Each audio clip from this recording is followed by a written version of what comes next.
What is going on, IF Warriors?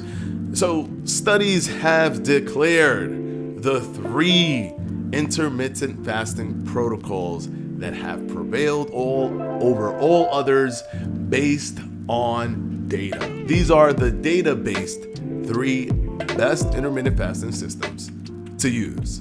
Let's go ahead and jump right into it. All right, guys, quickly before we start, this video is sponsored by yours truly, Fledge Fitness, and my Fledge Fitness app. If you haven't gotten yours yet, the link will be down in the description box below. This app will allow you to get workouts with me, recipes, and not only that, it has a really cool system that filters your direct messages so that I can see all of them and communicate back to you, which one of the features that I love because it personalizes the entire experience into another level. The first month will just be $1. You could try it out and cancel at any time.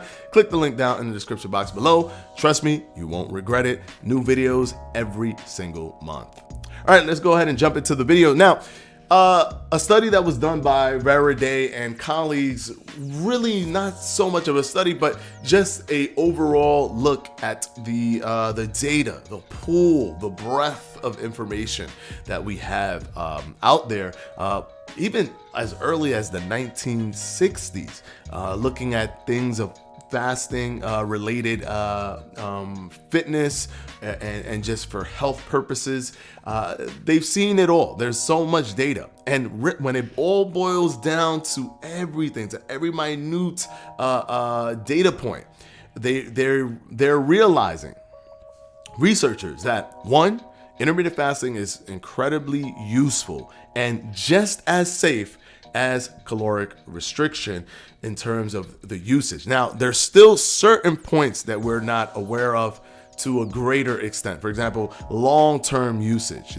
We only really have anecdotal evidence and a few studies out there looking at long-term intermittent fasting use, which all of those are positive in that direction, but we don't have a lot of that data, and until we do, we can't fully feel comfortable about talking on the long-term aspects of intermittent fasting. Keep in mind, I've been doing intermittent fasting personally for like 8 years, 9 years myself, or almost 10 years, and I've been fine, but that's anecdotal. That is my experience, and I cannot use that to bestow that experience onto you automatically just because I had that experience. But the 3 intermittent fasting systems that have been floated to the top based off of the research that we have is alternate day fasting, the modified version, and even the non-modified version.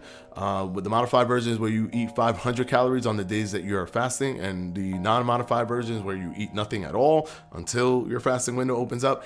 The 5-2 diet, where you eat most of the day, but where you eat most of the week, but 2 days out of the week you do not eat, you just fast. And time restricted feeding, which is connected to 16-8, so 16 hours of fasting, 8 hours of eating. Those are the 3 intermittent fasting studies that has been floated to the top based off of the data. Now, this doesn't mean, for example, if you do the warrior diet, which that is my favorite one, that's the one that I do, or if you do 1 meal a day, it does not mean that your intermittent fasting protocol doesn't work or isn't good or it's not the best. This is just showing that there's so much data on those 3 that they can comfortably say that those 3 are very useful and no worse in terms of the health aspects over the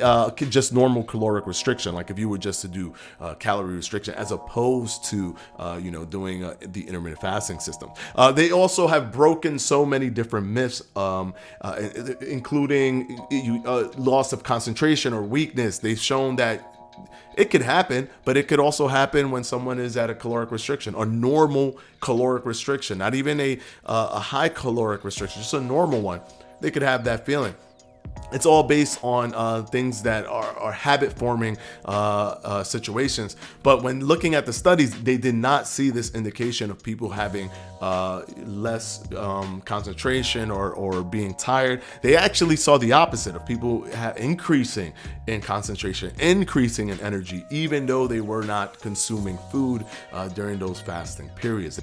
They also broke the myths of it being worse for your metabolism, that your metabolism is going to completely collapse because you're fasting. That is also not true. They saw lean mass reduction actually very similar to caloric restriction. It was 70% fat and 30% lean mass, which is the same percentage that you would see with just normal caloric restriction. So even in the lean mass reduction, which is the primary driver for your metabolic rate, which is what kind of causes that metabolic adaptation or that slowdown in your metabolism, is the reduction in your lean mass as you are losing weight, because you're not just losing 100% body fat. Unfortunately, you're going to be losing some lean mass as well. And that is what they see, that there's, in terms of the health aspects or the utility, it's the same as caloric restriction. Now, some people just prefer caloric restriction because they rather eat all day, and others prefer, no, I like this, it's more comfortable, it's a better system for me, it works better, it's easier for me to be in caloric restriction. So because of that, people can make their choice. You can choose to just do caloric restriction, there's no harm in that, and you can choose to do intermittent fasting. I've chose to do intermittent fasting because I just love that system way better. It's easier for me, it lets me be more productive, even if we're not even talking about just weight loss or weight control at all, just productivity. I can eat at a specific time and then I don't have to think about eating anymore. Just more efficient for me, just overall, even in my workflow.